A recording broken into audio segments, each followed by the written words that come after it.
Vì nó ngay nhồng. Nó ngay nhồng à? Ê, bây giờ là gì cứ nó rồi Tại vì tăng giá. chuyện thứ tôi hát tàu đỡ nó hầu cho mà nói đi hầu tiếng nó thế cá cơ bây giờ nó cái nhung cá tiếu có chọn dừa nó cá cơ giờ chú lọ tàu tia từ tiếu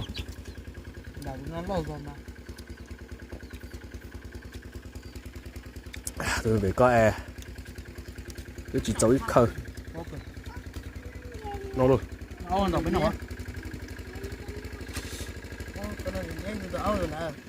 có bỏ tủ ở lư mà lúc có gió nhiều ta đi liệu từ con ấy lúc làm ba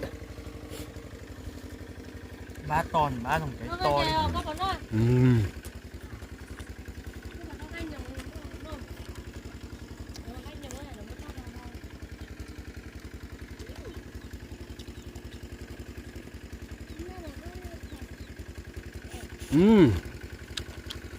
Cái cá đuôi không à?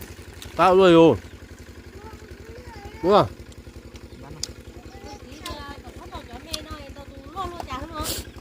Bán luôn.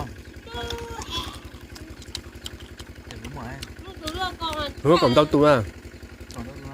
Dạ. Thế là giờ vô cuối xe vô có gì á? Người bút trận mình bỏ lên bay. Nó còn tao tu kiếm đâu? Cái mấy hóa vô kia coi con nữa. Chỗ nó mà. Cho nó cho mẹ nó hả? Bên tàu chỉ bỏ bên đây bên tàu cho mẹ bên gì khởi cho mẹ à cho lo hả? Tôi tôi nói lấy mà không leo mà không uống. Bên đó tua. Đó đến tôi nó kia ác khá là mua. Hả? Dùng này cũ à? Chính nó. Ô vì mà sáng thì hành nó cho chị hành kia. Gì? Tại có chó coi dạ. Gì bám ảnh nó. Nó cái xem bao cho cái tư ta cái xong đi. Cái tư ngắn nó. Để cho nó chở gì à? Cái giả xuống nắng thế nó đi đây này. Cái gì hả? Bây giờ nó như hình rồi.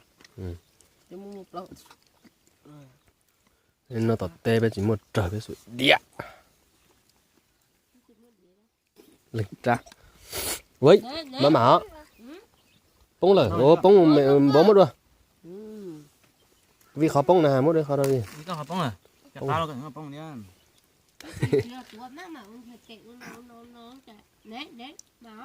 Để nào hả?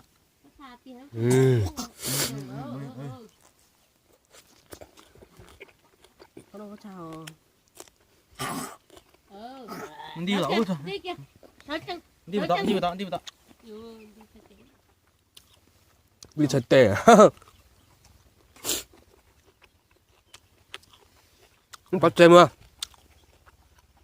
Bắt chém mà khó thật tệ.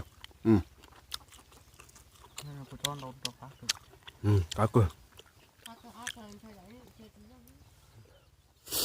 Thứ hai nó tạm hạt thế, cá cho nó.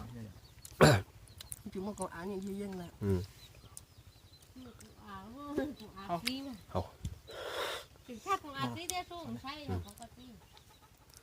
Còn ai lấy chậu thế gì thèm bao.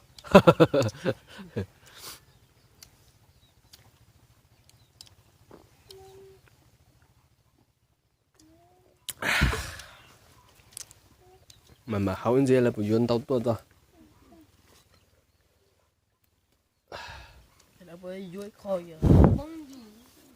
Chỉ vô chị thôi chở trụ xuống bọn bệt tê về xuống à mà mày giờ bây giờ tôi vô gọi dân cá tôi bị kể mình chạy này hầu hết ta muốn bỏ được tôi hầu bị kể là ta Sao? do coi nó chỉ giống nọ có xa ấy không nó tới còn cái này tới cái nó mày khó chỉ mỗi rồi ơi con theo cái từ đó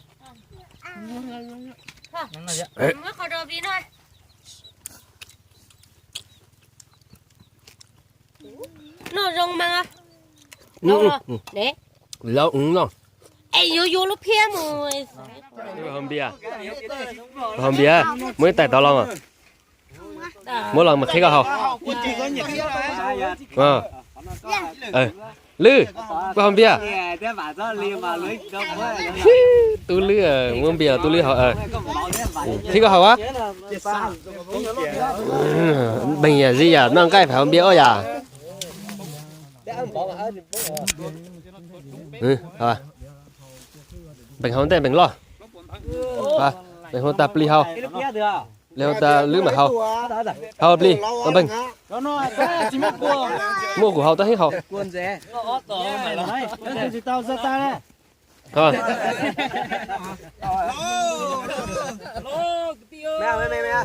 pli đấy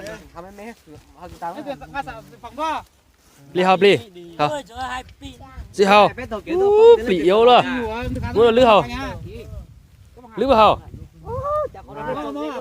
tôi lưới hậu tôi lưới hậu ấy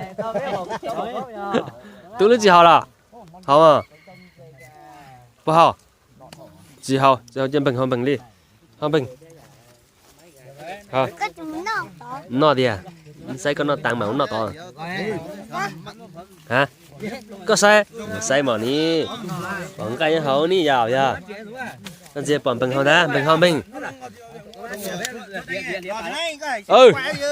nó cho chọn chỉnh cho luôn nó tận nó lúc coi lúc in là lúc coi chế lúc ngơi chỉ chế chỉ bao á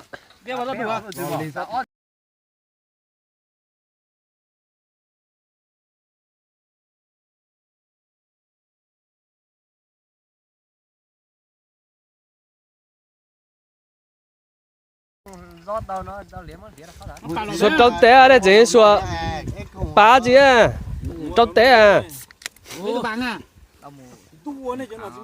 em nhà có một tên là sao anh gì sao mua căn nữa mua mấy đồ ba còn nó ha mua cái ếch không giờ chỉ mua à lấy là mua cái lấy đó tao ở giáp tay cái giáp tay kìa lấy là được cái tao kìa thì em lấy mời đây mời nhá thôi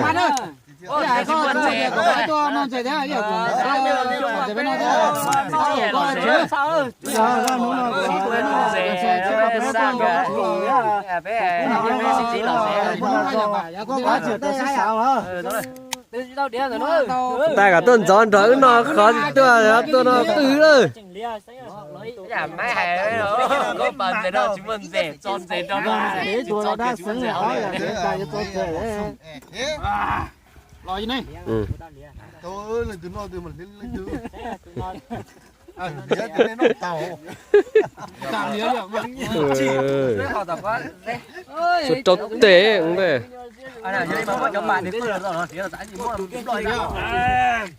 nói là bên nói muốn nói cái cỡ nó cứ tiếp cuộc cho tia làm điều gì có tay nó hết mất tiền nó cắn đi à